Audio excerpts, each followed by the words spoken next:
नमस्कार, मैं हूं त्रिलोक पाठक और आप देख रहे हैं कैजुअल गपशप।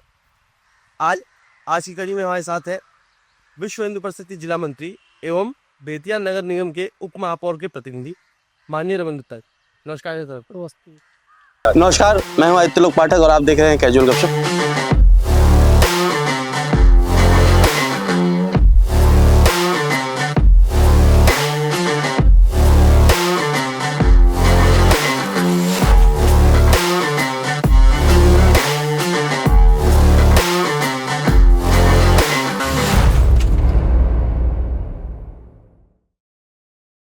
नगर निगम में बोर्ड की बैठक होती है, माननीय सांसद माननीय एमएलसी महोदय आते हैं, बातचीत होती है। फिर एक ऐसा मोड़ आता है जहां पर एक पार्षद को माननीय सांसद जी के द्वारा डांट दिया जाता है। क्या हुआ था?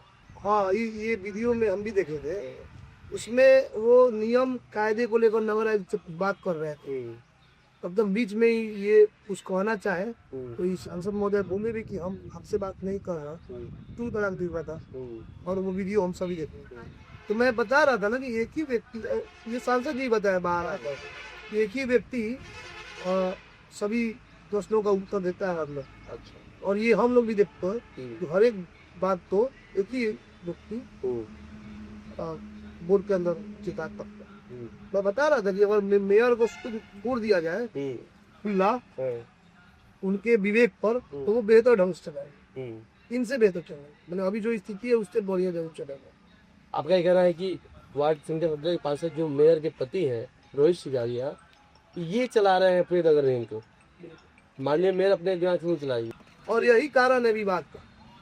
अच्छा, विवाद का कारण ये मतलब ये उनकी पर्सनल राजनीतिक महत्वाकांक्षा तो नहीं, विवाद का कारण है। अगर मेयर चलाए तो इससे बेहतर जरूर चलाए।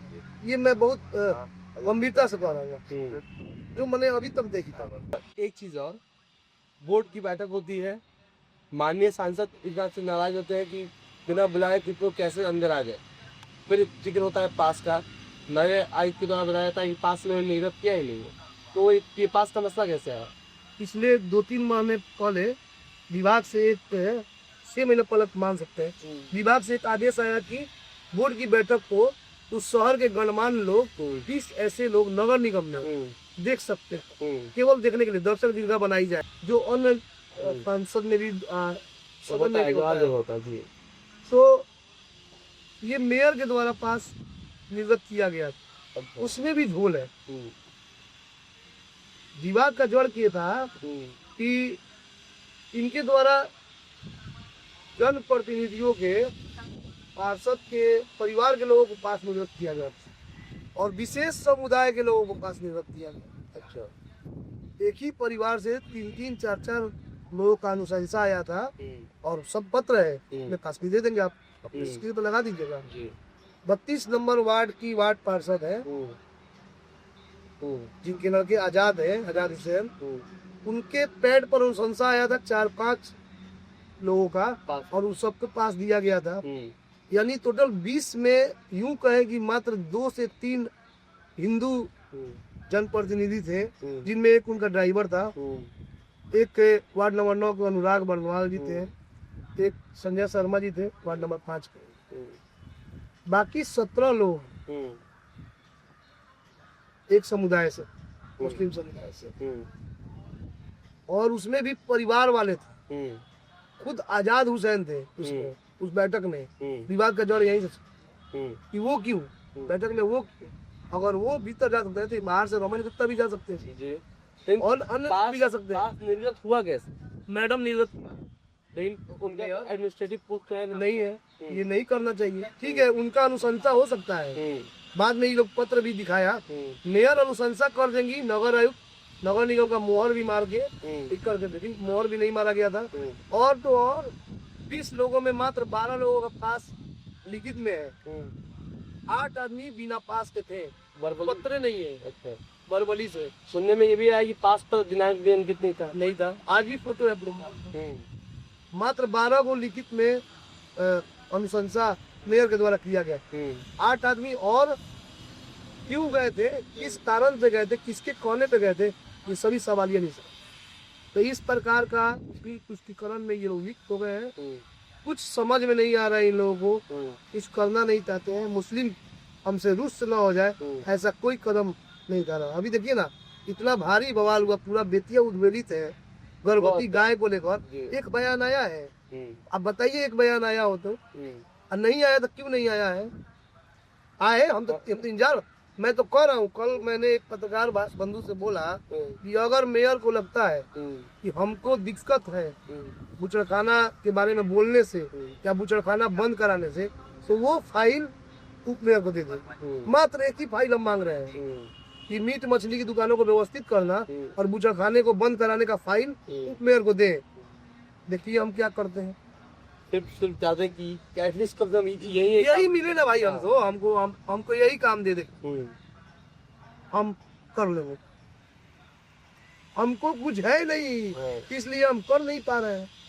एकदम मैंने खाली तमगा लगा दिया गया कि मेरे साथ होते हुए एक ऑफिस मिला है, एक तमगा मिल गया है, बस घूमते रहिए, भगवाते रहिए। क्षेत्र में घूम के अगर हम अनुशंसा मिलाते हैं कि जैसे अभी लोहारपट्टी में मेरी माँ गई थी, उसी बेलदारी वार्ड में आता है लोहारपट्टी, वहाँ के लोगों ने बताया कि नाली की बहुत समस्या है चाची। तो माँ हमारी लिख कर लाई, वो बोर्ड में दिया गया, मेयर द्वारा शामिल नहीं किया गया। इसको बताइए क्या कहिएगा? क्या लोहारपट्टी के लोगों ने उनको वोट नहीं दिया? मतलब की अनुशंसा को भी ध्यान में नहीं लाया। यही बात है, वो क्यों करेंगी, वो क्यों लाएंगी?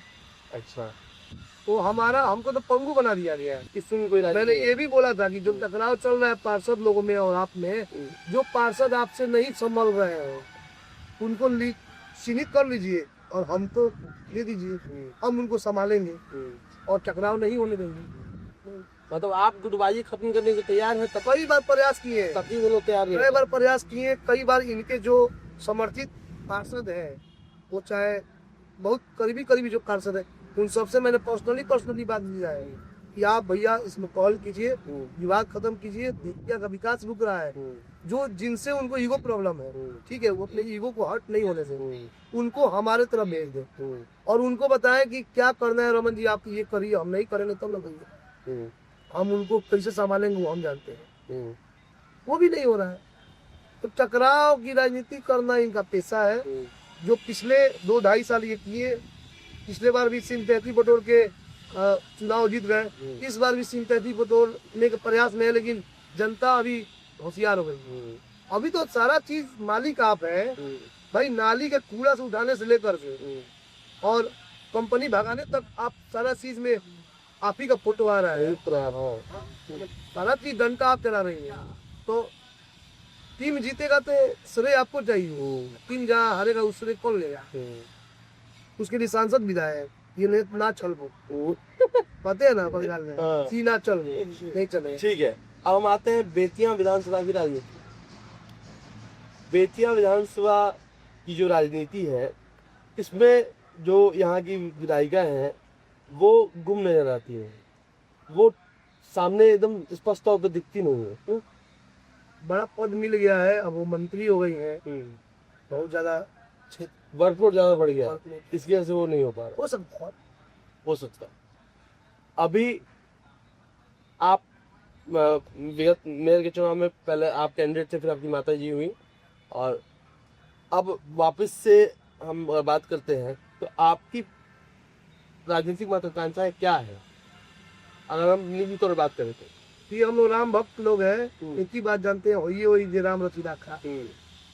अब इस लाइन में हम लोग आ गए हैं, पिताजी सेवा करके संगठन करता है अभी तक, आगे भी वही रहेंगे, स्वर जहाँ चाहेंगे वहाँ। अगर आपको मौका मिले, अभी विधानसभा चुनाव है, विधानसभा चुनाव लड़ने का, तो आपका मेन कंसर्न क्या होगा बेतिया विधानसभा के लिए? देखिए हम लोग बहुत क्लियर कट एजेंडा है अपना, हम लोग हिंदू हित के लिए काम करते हैं और जिसको जो जिम्मेदारी मिल रही है उसको ईमानदारी पूर्वक से काम कर रहे हैं। अभी तक 2 वर्ष बीत गए, नगर निगम में कि जनता ने जो दायित्व दिया है उसका सही से निर्वहन नहीं हो पाया। किस बात का मलाल है हम अभी का कि हम कुछ कर नहीं पाए हैं या करने नहीं दिया जा रहा है। हम बार बार आपसे भी कर रहे हैं और उन लोगों से भी, यही एक काम हमको देना दो, काम करके दिखा देंगे उसके बाद। लेकिन जैसे आप कह रहे हैं कि मतलब आपका शुरुआती से एजेंडा एक ही रहा है, धर्म की वजह। क्या आपको लगता है यहाँ पे संख्या समतुल्य है लगभग हिंदू और मुस्लिम की, यहाँ पर आपका ये एजेंडा ये अनुचित लग रहा है आपको? धर्म की राजनीति का मतलब ये नहीं है कि हम अन्य लोगों को उठा कर फेंक चला देंगे, नहीं, बैलेंस करना है और अपनी बातों को मजबूती से रहे। हम ऐसा नहीं है कि हम बजरंग दल के कार्यकर्ता है, चाहे चुनाव भी लड़े हैं, तो आज चुनाव जीतने के बाद हमारे पास कोई मुस्लिम आता है काम करने के लिए, काम कुछ कराने के लिए, तो उसको हम भगा देते हैं। ऐसा नहीं है, वो राज धर्म में नहीं है। हम लोग राम को मानने वाले लोग हैं। हमारे यहाँ जो भी विश्वास किया है उनका काम करना है और हम लोग करते हैं, हाँ, लेकिन अपने विषय पर कहीं कोई कमी नहीं होने देगा। अपना विषय बहुत मजबूती से रखेंगे जो हम रख रहे हैं। हमको बहुत संतुष्टि है कि गौ हत्या हुआ है, कोई नहीं बोला, हम बोल रहे हैं। क्या होगा नहीं होगा भगवान जानता है। आज ये भी खबर है कि उस मामले में 2 गिरफ्तारी हो गई। आप विश्व हिंदू परिषद में जिला मंत्री के पद पर हैं, राजनीतिक तौर पर ज्यादा एक्टिव है, ऐसा नहीं लगता है कि कुछ हद तक सामाजिक तौर पर आप कम एक्टिव हो गए हो या फिर राजनीतिक रूप में ज्यादा एक्टिव हो गए हो, तो उसका प्रभाव कहीं यहाँ पे समाज पर तो नहीं पड़े? नहीं, समाज से ही राजनीति है। सामाजिक आप रहिएगा तभी राजनीति कर सकते हो। बहुत ऐसे लोग हैं केवल रूम में बैठ के राजनीति करते हैं और समाज में उनको कोई जानता नहीं। जब समाज में आप घूमिएगा, मिलिएगा, जुलिएगा, तभी राजनीति संभव है। घूमिएगा तब ना मालूम चलेगा किसका राशन नहीं बना है, किसका आधार कार्ड नहीं बना है, किसको क्या हो सकता है, किसको बीमारी हुआ है, किसको मुख्यमंत्री आवास दिलवाना है। तो सामाजिकता, तो क्या फर्क क्या है? मुझे वो फर्क जानने में इंटरेस्ट है कि जैसे पहले आप सिर्फ पीएफ के जिला मंत्री थे, तो आपका एक विशेष समुदाय मतलब भगवाधारी या फिर हिंदू धर्म के प्रति आपका झुकाव ज्यादा था। अभी आप एक ऐसे नगर निगम में के प्रतिनिधि बोल सकते हैं आपको, है जहाँ पे समतुल्य संख्या में हिंदू भी है, मुस्लिम भी है, तो अभी आप उन सबको लीड कर रहे हैं। तो क्या फर्क कुछ आया है या आज भी वही है जो हम पहले थे, आज भी है, इसमें कहीं कोई बदलाव नहीं है। नहीं कट्टरता अभी भी नहीं, कट्टरता, हिंदू कट्टर हो ही नहीं सकता। हिंदू अपनी बातों को मजबूती से रखे, वही चाहिए। हम अपनी बात को मजबूती से रखते हैं, अपने समाज की बातों को मजबूती से रखते हैं और हमको इस बात का संतुष्टि भी है कि हम अपने समाज की बात प्रमुखता से रखते हैं। ये कट्टरता नहीं है, ये अच्छी बात है यहाँ पे कि आप अपने समाज की बात करते हैं।